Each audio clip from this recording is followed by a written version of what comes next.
Okay, thank you for joining. Yes, so let's get started. First of all, the first thing I would like you to do before we get into anything remotely meaningful, and that's a stretch when it comes to my lectures, I would like you to go to the wiki and click on the OpenStack login link over there. And would like you, so what you'll see then is a dashboard. It's called OpenStack Dashboard, and you shouldn't need to worry about the domain, but you should be able to use your NTNU login, including the password, to actually log in, and you should see something like a console. You don't need to do anything there. I just want to verify that you guys have access, because we'll need that in the near future, and it's rather sensible to debug any issues that we have as of now and not later. So you'll see something like this. Of course, all the circles are empty in your case, and then you can just log out again, and we'll talk about this another time.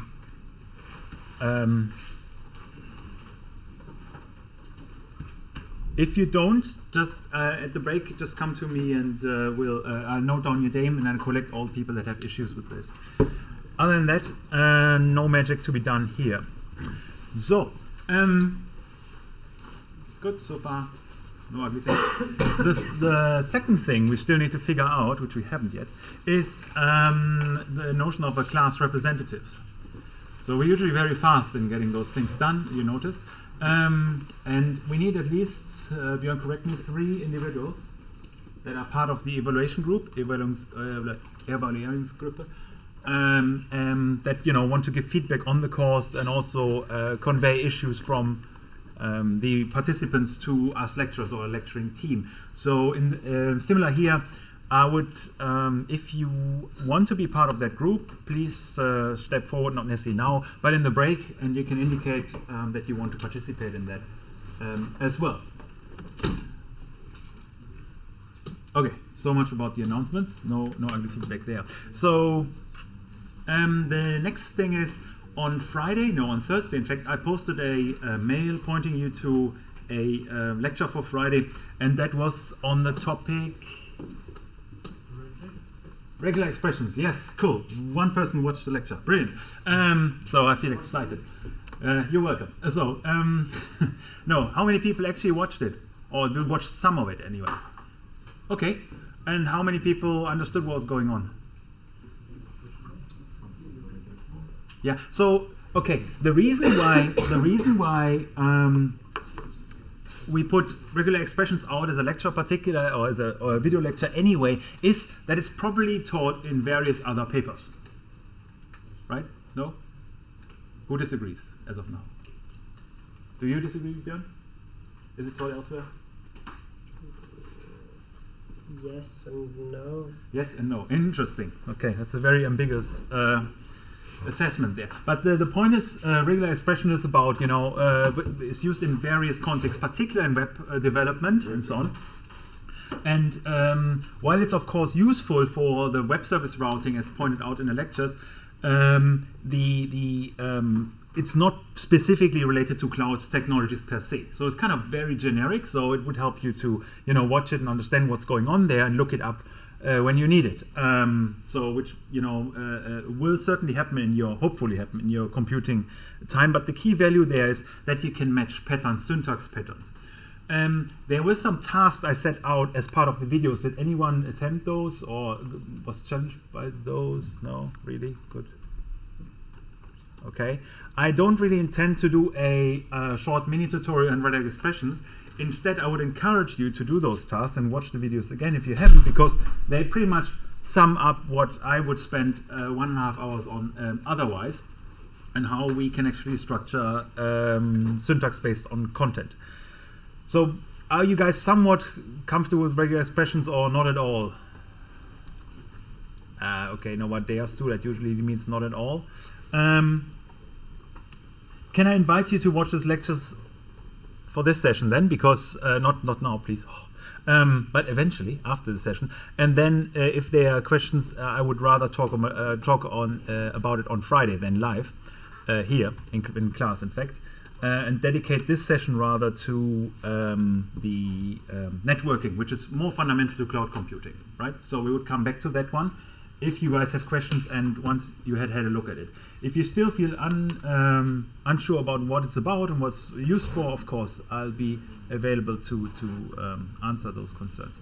Please note here, I put a block of resources here, which includes the slides, the lecture video, the main video, which I encourage you to watch either way, and 2 additional videos, which are kind of use cases of regular expressions in our context. One of them is the use for web server request routing, which I encourage you to watch because you can actually use it in your assignment. Hint.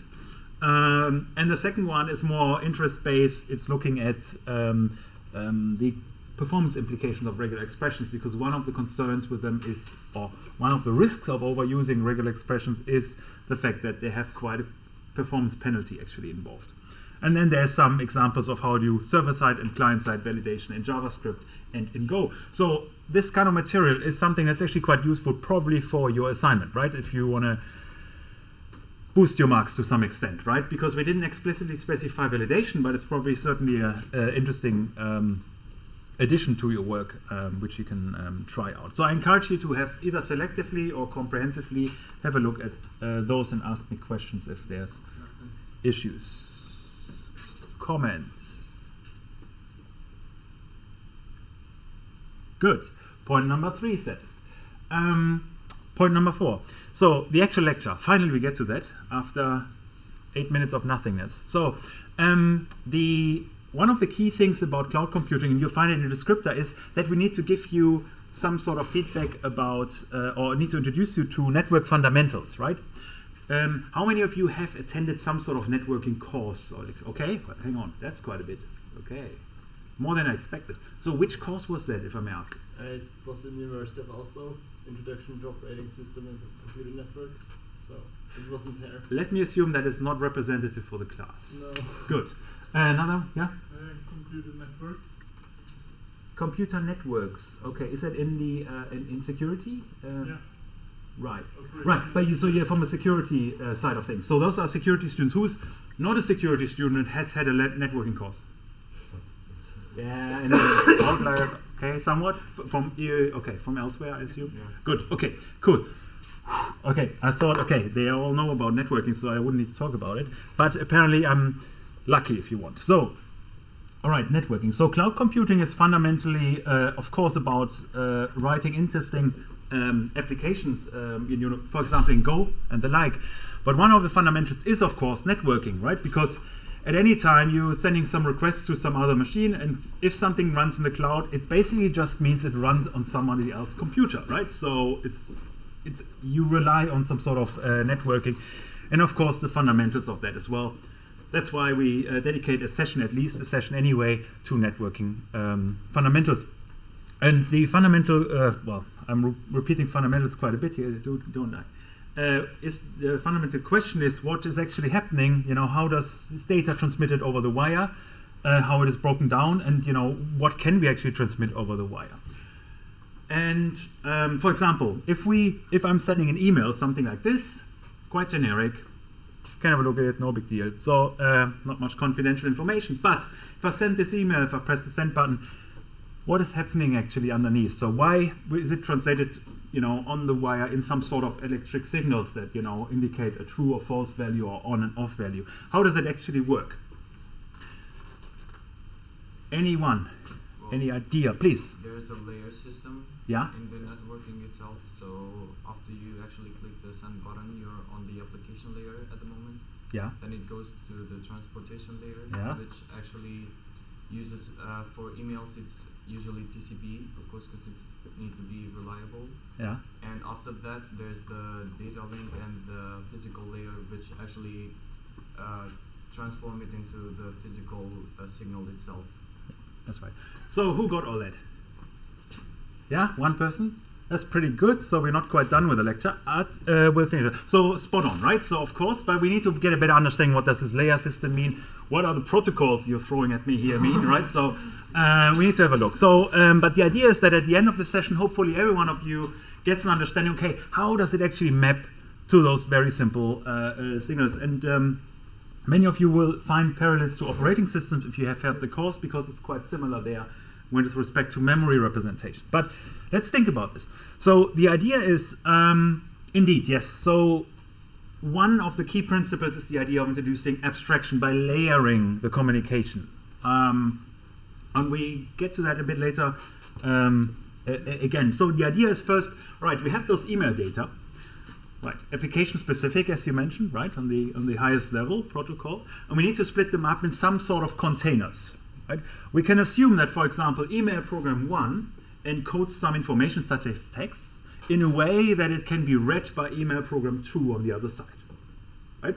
So if you, for example, talking to me, right, so let's say we're agreeing and talking on English, then you can assume that if you send some signals, meaning speak, English language word, me, the recipient, will be able to interpret them, right? If you speak Norwegian to me, it will be a bit more tricky, but the principle is the same. But what we both don't care about is actually how the acoustic signals reach from your side to my side, right? So that's all infrastructure we ignore. We just focus on the semantics, on the meaning, on the content.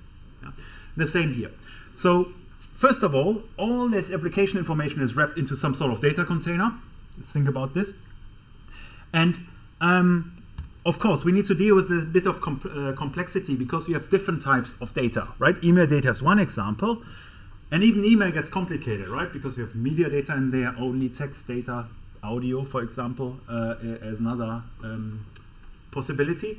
So we kind of need to describe the data to some extent, but more importantly, the transport header, what it does, it's a pointer to the service, the kind of service that the data relates to, yeah?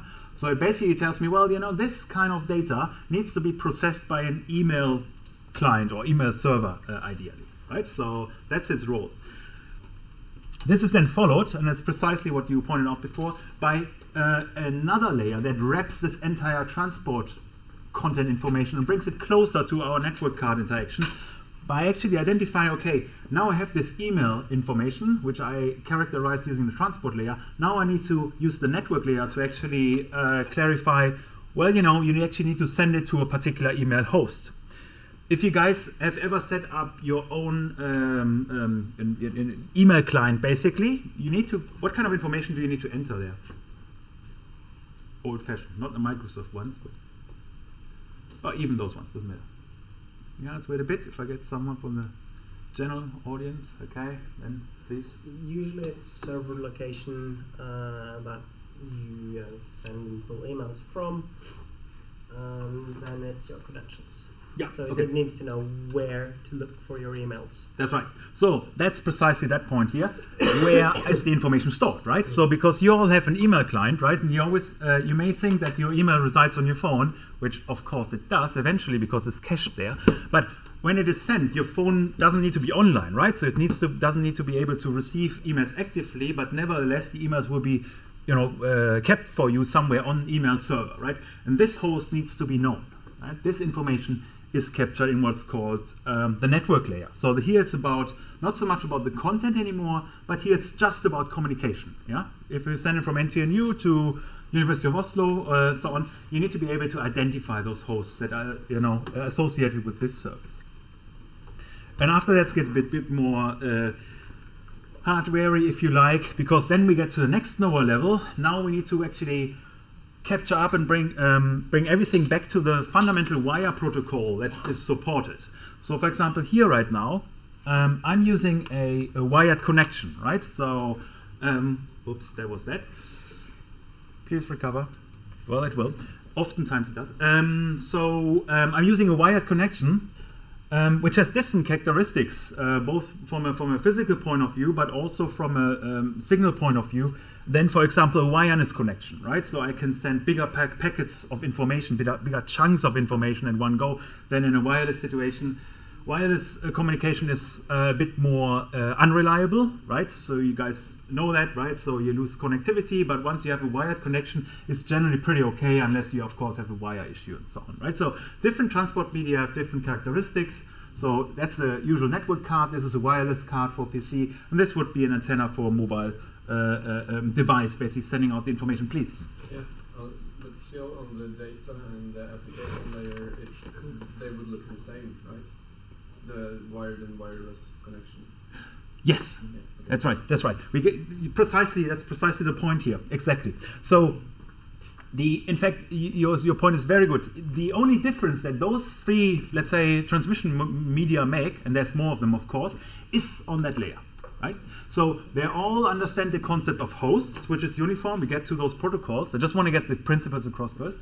But here it's about the hardware that we use to transform. But also, for example, if I'm sending a message using my phone and you're receiving it, for example, using your desktop, there needs to be a mechanism that translates between those different media types. And that's happening basically on the frame header that describes what kind of information you're sending. Am I everything right so far, or did I make a mistake? Those of you who have heard networking before. Is it right? Are you going to mention that you have to change the endianness for sending? Just repeat that, please. The endianness of the bits before you send it over network? All communication on the internet uses the same endian. Yeah, but that is the thing with the internet. We are not at the internet yet. This is just endpoint, right? So that's the last mile. When I'm connecting to the wireless right now, I'm not on the internet yet, right? So that's where the uniform communication is. I actually don't want to go down that to that level, but we get there. So let's see, perhaps we manage it.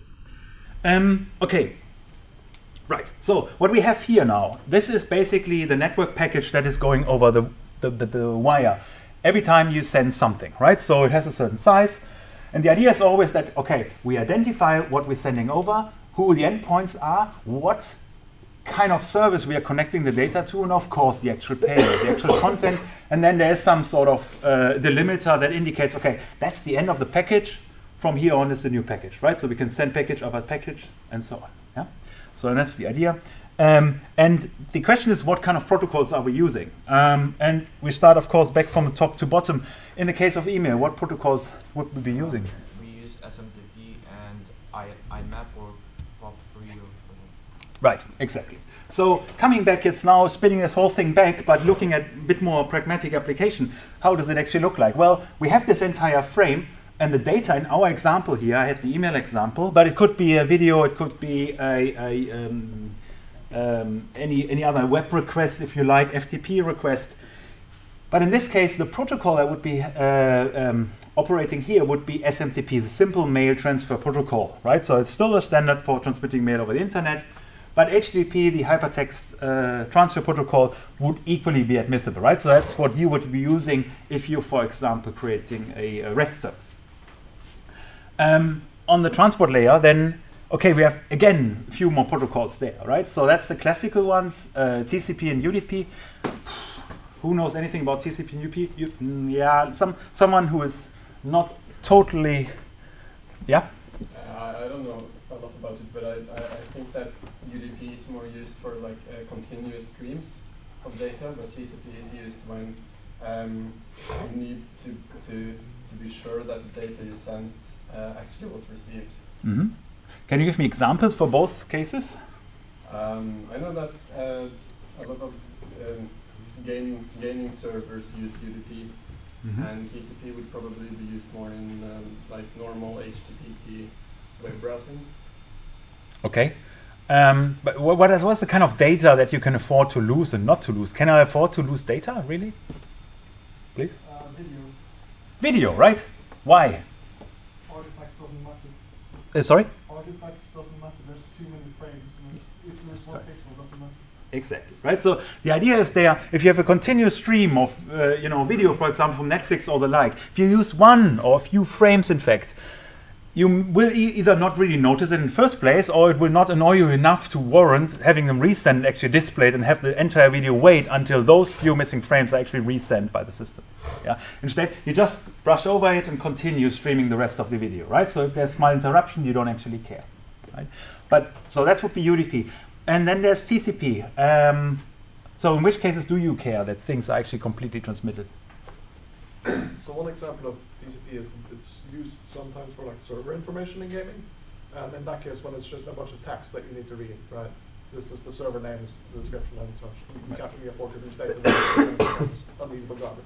That's right. Yeah, perfect. So something like, you know, the server information in a lobby kind of thing, right? So, or a web page, right? You can't afford to lose one package and probably one, you know, I don't know, half a line of text or whatever else. That is probably not a particularly reliable interaction, right? Similar for email, you wouldn't want to receive an incomplete email. You rather don't receive the email in the first place rather than having it, you know, missing bits and pieces here and there without really knowing that you're missing them. Yeah. So that's where the two protocols come into play. And the more known one is, of course, the transport control protocol, and that's why you probably heard about TCPIP in a wider sense. Everyone has heard about it somewhere, right? And that's that guy here. So the transport control protocol. And how does it look like from the internal? So we look a bit into the protocol structure, into those headers that I've highlighted, just to indicate, give you an understanding what they actually do. And one of the key things in transport protocols, transport protocols on this layer is that they identify ports on your machine. Oh God, ports. Who is that? Or what is that? What are ports? Usually when you create a socket for communication, you need a port and an IP address. So the port is the port that that goes from 0 to 65,000 and something. Yeah. So you need that to create a connection between two hosts machine, I guess. Okay. So, okay, hang on. Do I really? So if I have a hoster, of course, that's a bit of a devil's advocate question here, you get that. But if I have a hoster that's already, right, so like an IP address or something, why do I still need a port number? I mean, I know the host already, right? Well, you can send different kind of data into that IP. For example, if you do a HTTP request, you will do it in 8080 port or 80 port. But if you do some sort of different kind of request, like FTP, HTTPS, it's a different kind of port. That's correct. Exactly. So we have a host here, and on this host, of course, it's not that you guys are only running one application that does some networking at a time, right? You're running your mail client, which sits on this. You may run a web server that sits on and runs on port 80. What other ports do we know?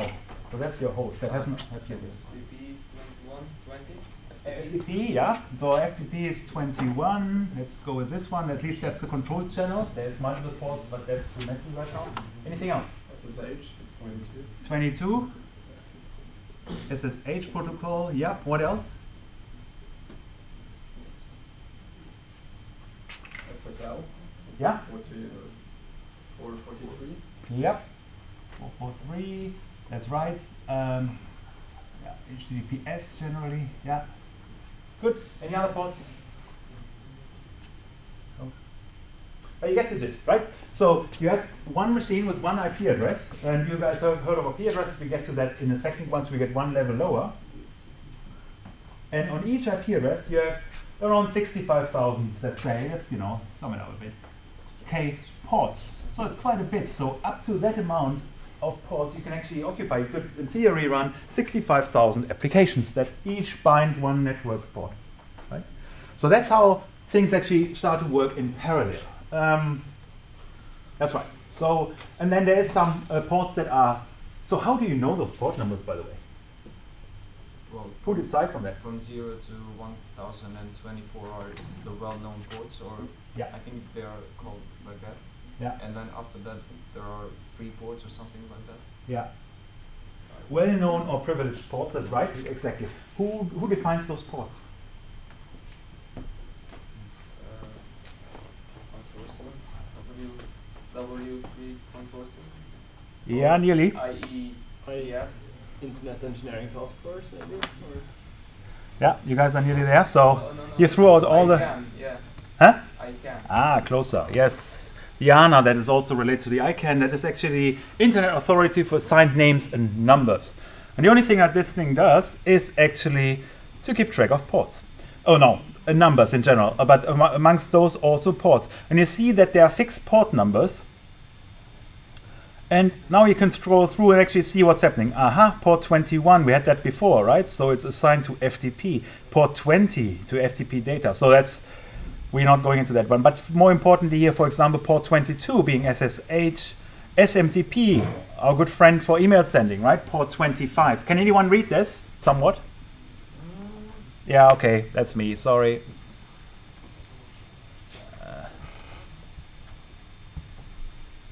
Is there any way I can? Yeah, that's usually when my mouse doesn't work, so not particularly helpful. But the key idea is basically that you get a large number of ports up to a value 1024 that are pre-specified. Yeah. You're using Chrome, right? If you just press the three dots in the top corner, you have a zoom option. Ah, thank you. You do that more often than I do. That's good. Thank you. That's helpful. So, yeah. So see if we find port 80 doesn't matter. So there's a lot of different ports, and weird protocols you may have, you will have never heard of. In fact, many of the ports are actually not actively used, but are more or less historical. But you know, once you bind or link a particular protocol to a port, it's pretty unwise to just change it out of the blue, right? Because internet, or if you contact a web server, you just blindly make the assumption that it listens on port 80 for sending HTTP data, or on port 443, right, for sending encrypted HTTP data, right? Unless somebody really tells you, yeah, sorry, my port is different, you wouldn't do that. How do you address a specific port using Chrome, for example? You guys have seen it before. I just want to. Yeah, please. You take the host name or the IP address and colon and the port. That's right. So you do something like that. Probably won't work, but let's do it anyway. So google.com and then colon and then yeah, you can actually do that. 443 should work, right? So access Google using HTTPS. Yeah? This is implied usually by the protocol you put in here. If you say HTTPS // the browser, in this case Chrome, knows, hang on, any data that you're sending to this particular host must be HTTPS, and because of that list, where it's standardized, it must be port 443. So it does that thing for you, you don't need to do that especially. Yeah? But sometimes you, for example, running your own web application server, like Tomcat or the like, and they're often listed on, for development purposes, on port 8080 or the like, right? So you need to do some manual redirect to those ports, because it's not a well-assigned port. Note that this port here, for example, is outside of the 1024 range, so meaning it's freely assignable, right? So all those higher level ports, some of them are assigned by convention. For example, Microsoft oftentimes just takes one of those ports and uses it for its products, so it becomes a de facto standard. But it's technically not. You could also use that port if you want, right? But in principle, you're free to use higher level ports. So if you're writing applications that have some sort of socket interaction, use ports above 1024, unless you're using, of course, the well-known protocols.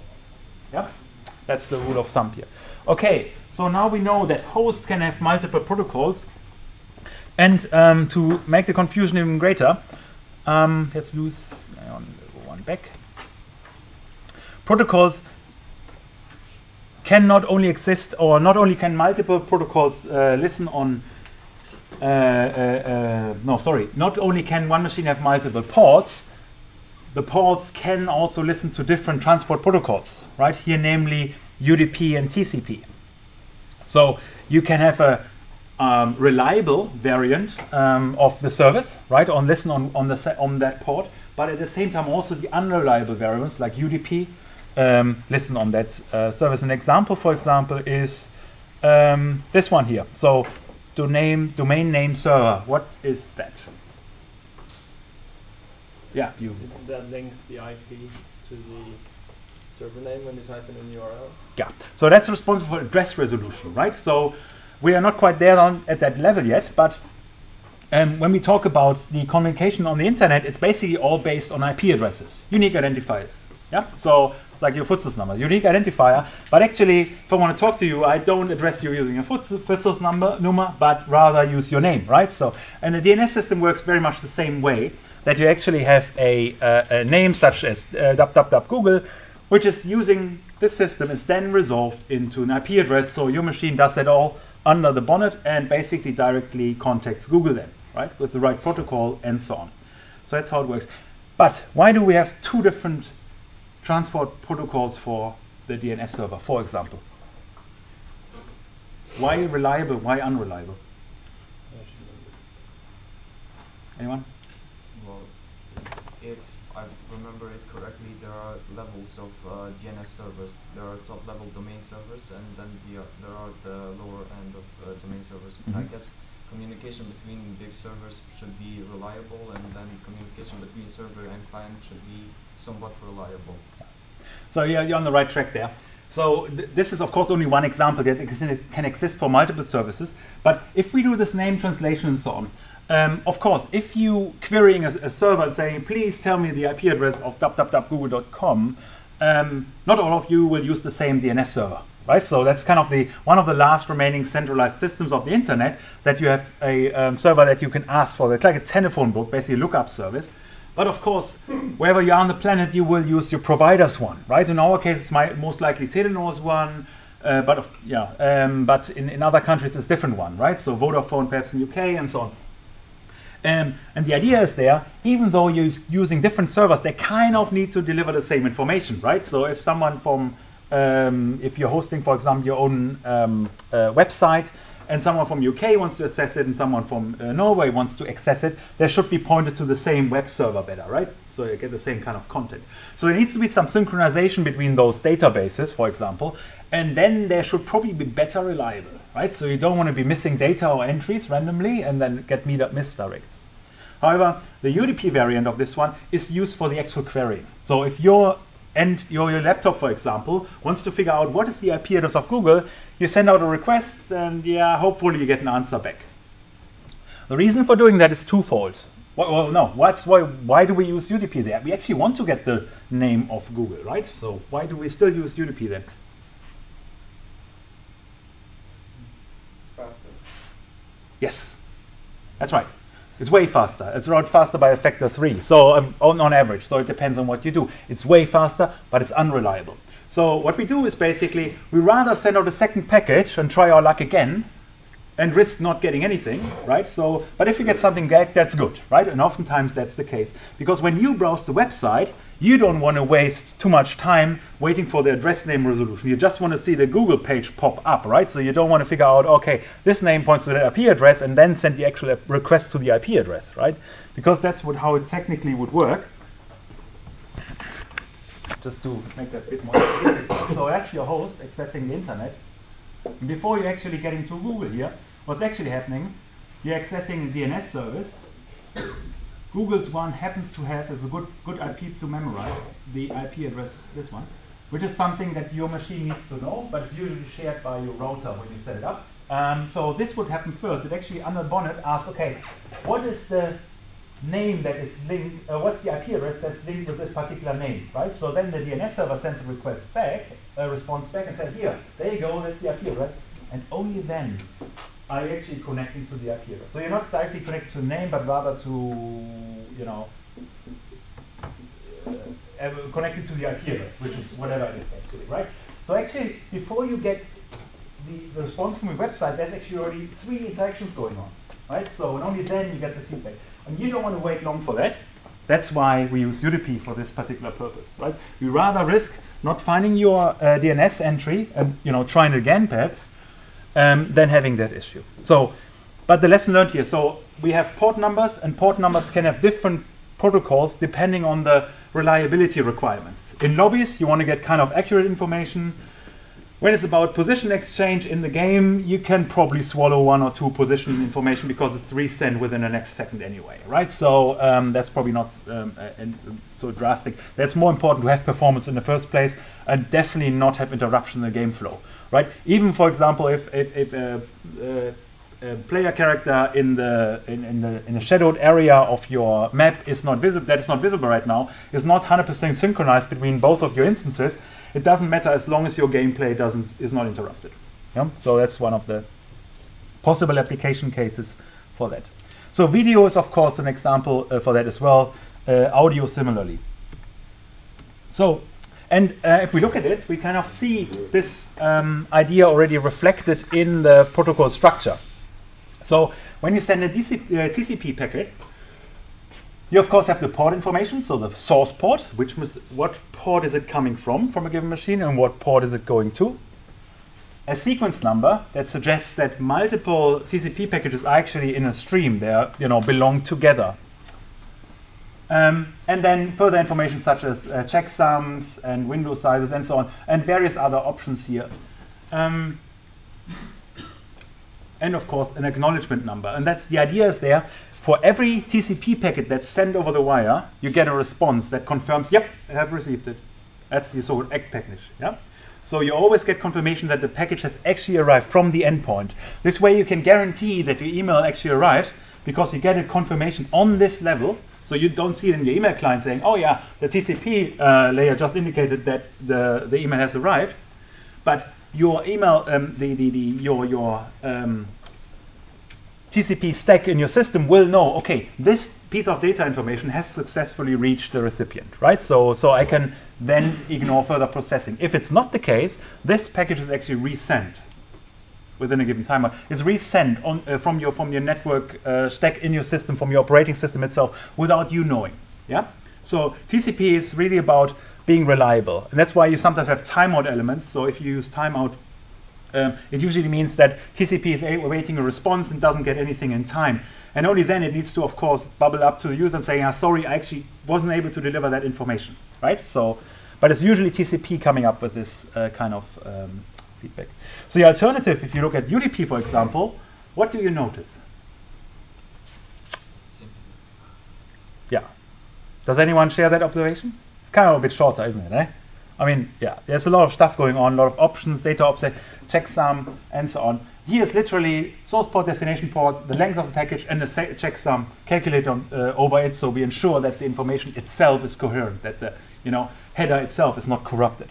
So it's a lot smaller. That makes the key difference. Yeah. So it's 32-bit generally, so quite a bit. So good. So now we're down here. So we had the email program, or HTTP, HTTPS, SMTP, and so on. We had the transport header, where we know, okay, we're dealing with reliable or unreliable information. And now we're down to the network header. So, and the program, what's the protocol called in its full beauty?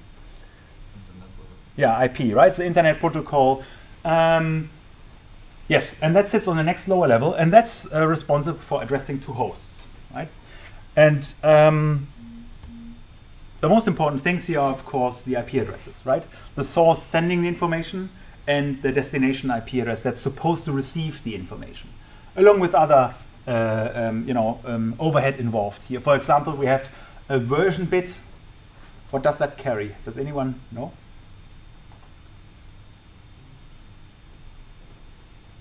In fact, 4 bits. IPv6 and IPv4. Correct, right? So we have different versions of IP already. We get to that late, or at some stage, perhaps today, perhaps not. But this carries the version of the IP protocol, and that's so that's actually named IPv4 header, this particular thing. And a lot of further information, flags that indicate the priority of a package to be sent, timeout if something is sent. Protocol here in this header points to the next higher protocol. So remember, we're now on this network header level, and this actually says, well, on the transport level header transport layer, the next higher layer, that's the kind of protocol you'll be dealing with, right? So, and it's indicated by this unique identifier that we just saw, that is assigned by Jana, right? For example, like 53 for DNS traffic, 80 for HTTP traffic and the like, and various options and so on. So that's the IP header generally. And that, of course, widely varies across different implementations. So if it's IPv4, IPv6, we get to that, as I mentioned before. And on the lowest level, of course, we have the so-called network access protocols, right? This is really the closest you get to hardware, right? Where it's really about encoding information in a particular way that links it back to the hardware characteristics, both in terms of package sizes, reflecting performance, reliability, and throughput, and so on, right? So that's the usually, or one example of those. So all of those, of course, have different kind of underlying protocols, but one of the most common one is the Ethernet that you know from your home computing. So if you do, for example, have Wi-Fi, it's a particular form of Ethernet, but this is actually 802.3, that is cable-bound Ethernet, that as I'm using right now. And the idea here is quite simple. Well, we need to have some sort of preamble that indicates, yep, I'm an Ethernet package, nothing else. So, any network card receiving this information knows, all right, I'm dealing with an Ethernet package. and then some information that is some delimiter, and then something like MAC destination and MAC source. What is that? MAC address. Physical address. Okay, so what's the physical address? Yeah, let's say that. It's an address that's assigned to your network card, basically, to your network interface card. So it's actually physically, I don't know, wired to it. So yeah. Maybe you can change this in some software called ways, but it's still stuck with you. Yeah. So it's like your name and your room number. I mean, think of IP as your room number. You can change houses, but you can't change something. Yep, that's a good metaphor you can use, right? So it's kind of the hardware address that is attached to your network card, right? It literally comes with your network card, and you kind of can't change it. You can override it software-based temporarily, but after you reboot, it's generally back to its old needs. So who assigns those numbers then? The manufacturer itself. There you go. So manufacturers, anything to add? No? Yeah. No, it went over manufacturer. Yeah. Good. So different manufacturers have different, prefixes of MAC addresses, and then within that range, they can, autonomously decide which, identifier they need to assign. But this one is unique, right? So every network card is unique, right? So you can't just swap it over and assume everything works. Most of the time it does. But for example, if your company relies on your MAC address having a specific, your network interface card, your NIC, to have a specific MAC address, then you may not suddenly have network access anymore. And so it's a very conventional way of ensuring that you only use, devices that are registered with a particular organization and so on. But again, you can of course fudge that to some extent because the technology underlying is quite old. All right, so we have yet another address on that level, right? So this is basically how network cards communicate with one of each other, right? What's the full name of this MAC thing? Who remembers? I know that's nasty. Media access control. That's right. Brilliant, yeah. Media access control. Yeah, whatever. So weird name, but it's probably sometimes quite handy to know the MAC address, hardware address. So then some additional stuff on top of it for quality control. This one here, the other type part of the packet indicates, okay, what am I dealing with on the next higher level? So you see now the link basically. This one indicates what's contained in the payload, right? So for all protocols, we always have that pattern header, payload, envelope, content. And here it's just about specifying what is in there, right? So for example, if we're thinking back to our mail example, all the way down, we're now on Ethernet layer. Which Ether type is associated with this packet, most likely? What's the next higher level protocol to be used, with that which is used? TCPIP. One lower? SMTP. No? No. IP, right? So we are on the next higher level, right? So in the IP protocol, which protocol header is indicated on that level? On the IP? Yeah? TCP? TCP, right? So and from there on? SMTP, I guess. Yeah.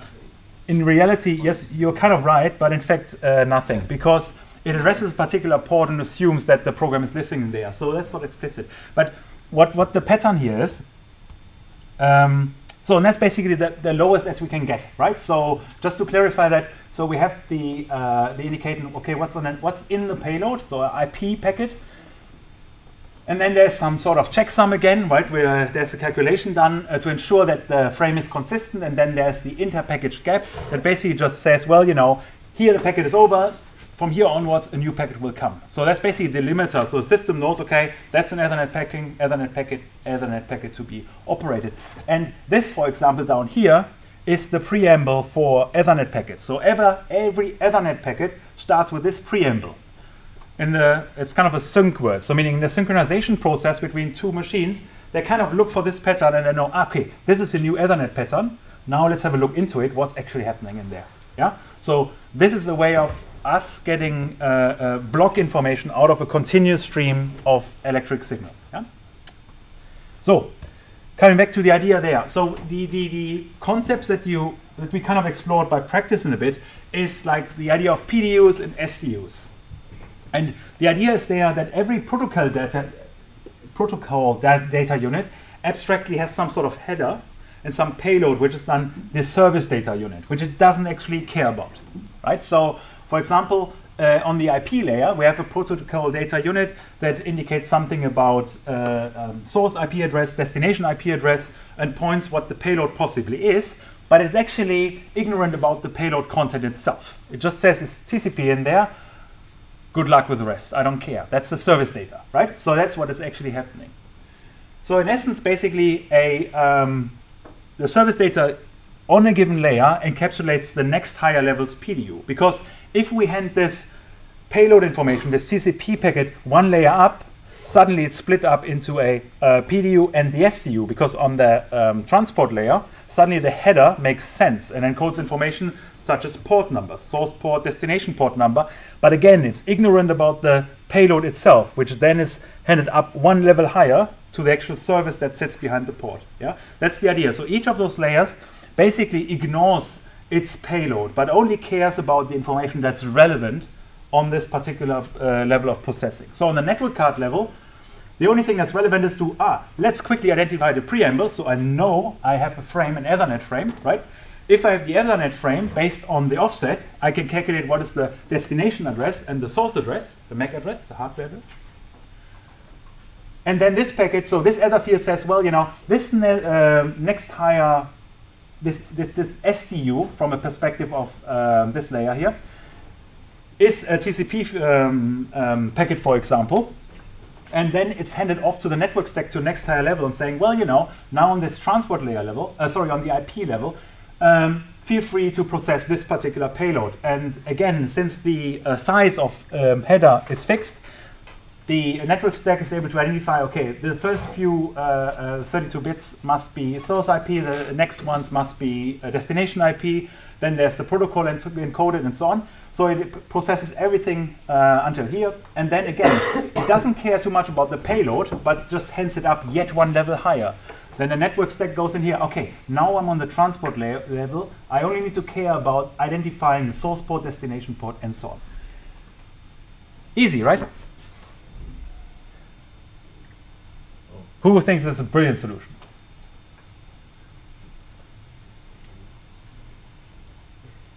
Well, but why do you use this complicated system then? Why do you have this layer, and why don't we have one giant package, everything in there? MAC addresses, source target, P addresses, ports, happy ever after. Why do we layer? Since we have different kind of machines actually holding the whole internet in his feed, I mean, you have routers, you have switches and everything. I mean, abstraction and layer systems are better because they don't work with the whole system. I mean, switches only go up to the IP, if I'm not mistaken. Maybe not even IP, I guess. They are only port numbers, and switches and routers only go up to IP. So if you want a more consistent system into working, I mean, layer system is the best way to go. Yeah, you still can get quite, yeah, you get there, but still missing a quite important bit. So it's part of the reason why the internet is called the internet nowadays. And you got there by saying, okay, we have different devices that deal with each other, right? So we kind of figured out, okay, I have my cable device that magically can speak to my phone somehow, right? And they're using different physical protocols for interaction, right? So that means there is some sort of diversity on that level, right? So, but are both of those talking IP, internet protocol? My laptop and my phone? Yeah. Yes, they do, right? Oh. Are they talking TCP? Yeah. Yeah, they do as well, right? So most likely they have an email client as well. We don't know. I should know, but I don't. Anyway, so then they probably talk on that layer as well. The idea is about convergence. So if we have diversity on this level, we want to find a lowest common denominator for interaction, right?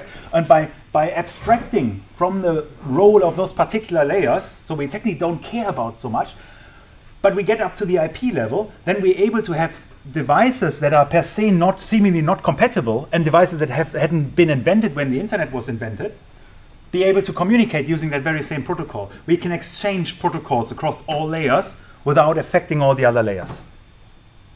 Right? The only thing that changes is that this other field then says, well, you know, this assigned type of packet now has number 53 instead of 52 or whatever else, right? Because it's changed by a standardization, but the lower level frame package doesn't need to be changed. Similarly, if the TCP protocol changes, there only needs to be adapted here a new identifier for the new TCP type that has been introduced, if you like, but the IP protocol would never need to be touched.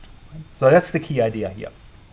So that's the key motivation, but of course it comes at a price. One of the challenges is overhead.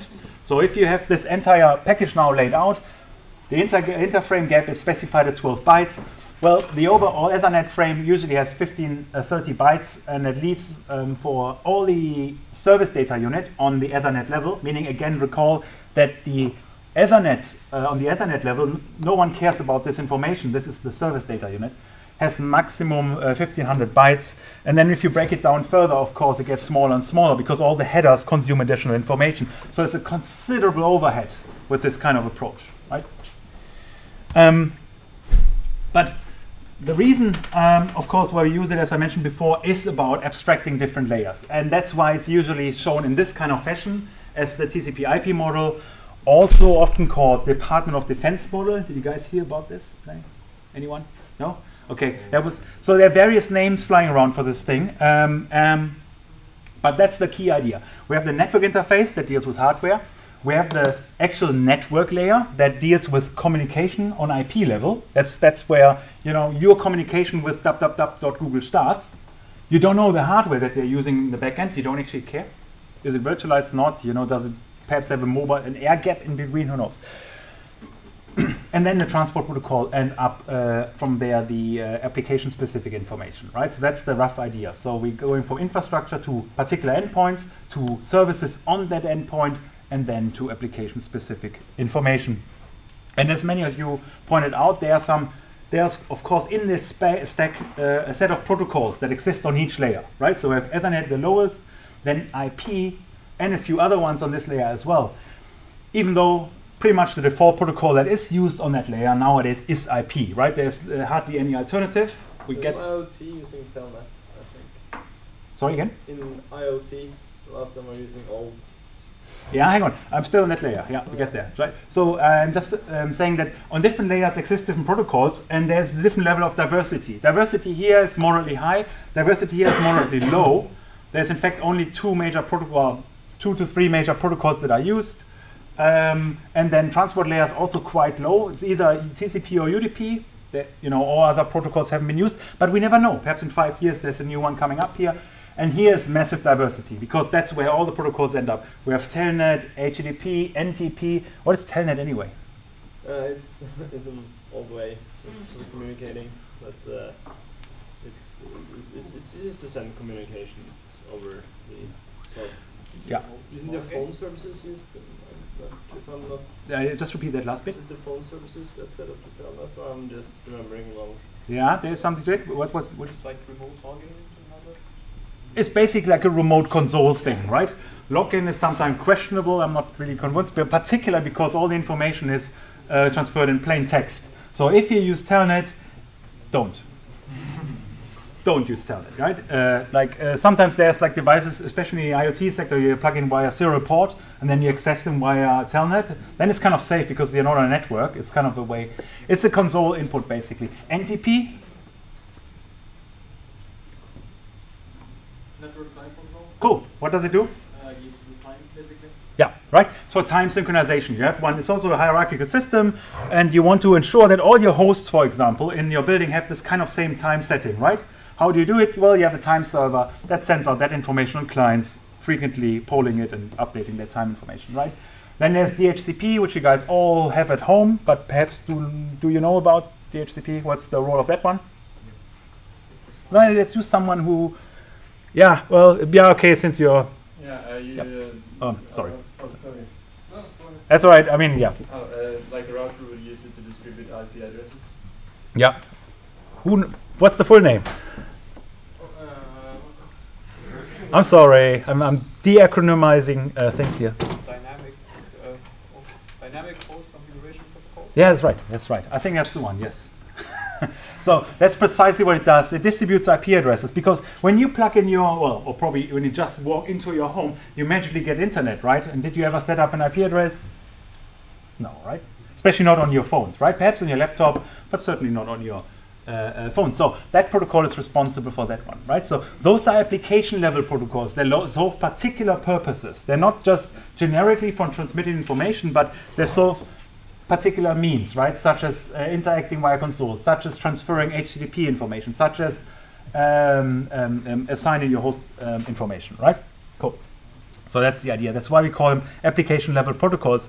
And if you thought that was hard, there's something a bit harder. So, but of course, this stack that you just saw now, the TCPIP stack, is the one that was used in practice. But the original, and I have to show you that thing because, you know, it's the standard. If somebody asks you about, okay, what can you tell me about the OSI protocol, you know, like your future employer or the like, you better know something about the ISO OSI standard as well, which is basically a superset of the TCP model, right? So before the TCP was thought up and you know, completely developed the stack in its richness with those 4 layers, there's actually a bit more differentiation in this nowadays more theoretical model. But still, I think we need to briefly go through that. Who has heard about this model?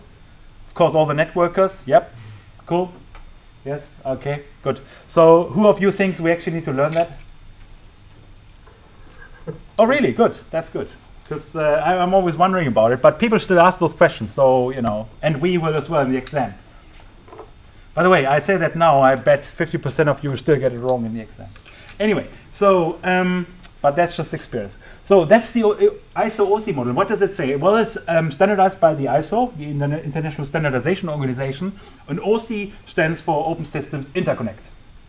And the idea was there precisely what I outlined before, that you have a way of having diverse and different systems connect and communicate with each other, right? So that's the fundamental of the internet, essentially. And as you see, there are some relationships between the this model and the previous one we saw, but there's a slight differentiation, a bit more richer representation, particularly on the bottom and the top. So in contrast to the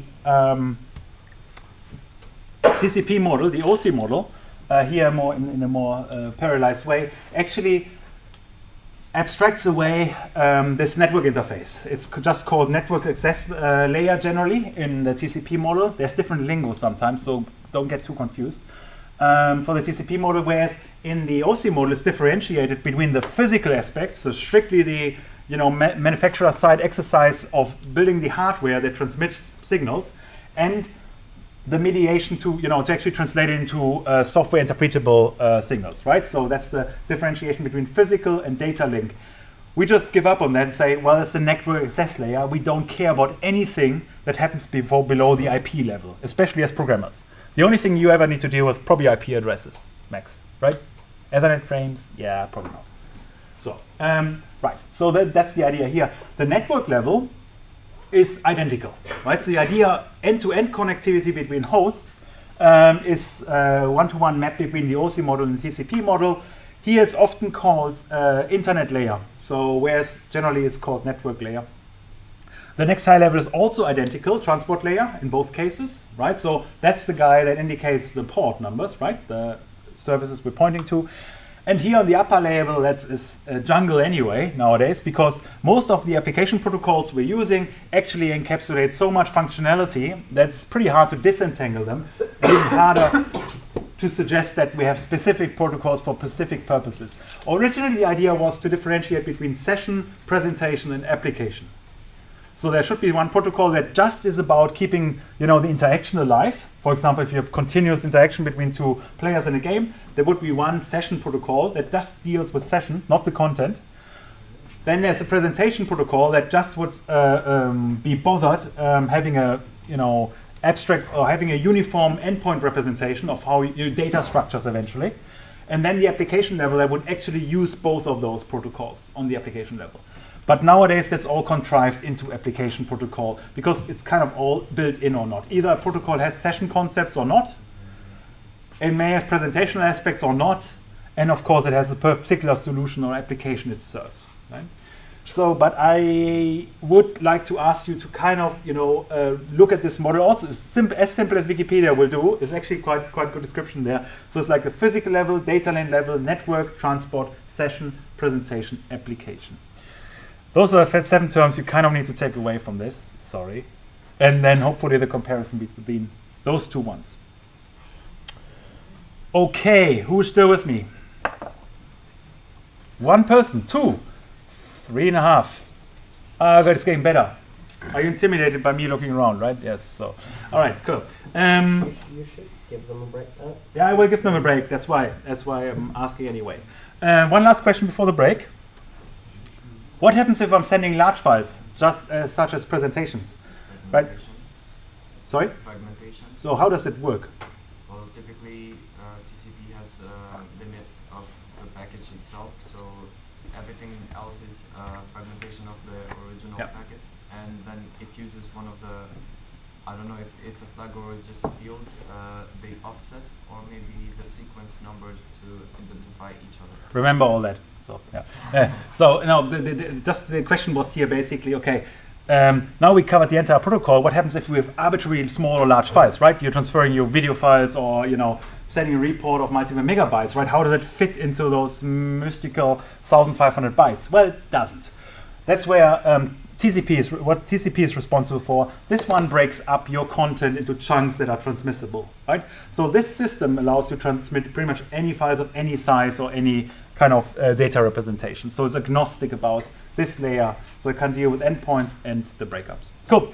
All right, break for you guys. After that, we do a bit of an exercise using Wireshark. We're sniffing network packages, only your own ones, disclaimer, because we're not doing security and we're not doing active hacking and the like. So you understand hopefully a bit more. So what about I give you until 27 past, just to be precise, no?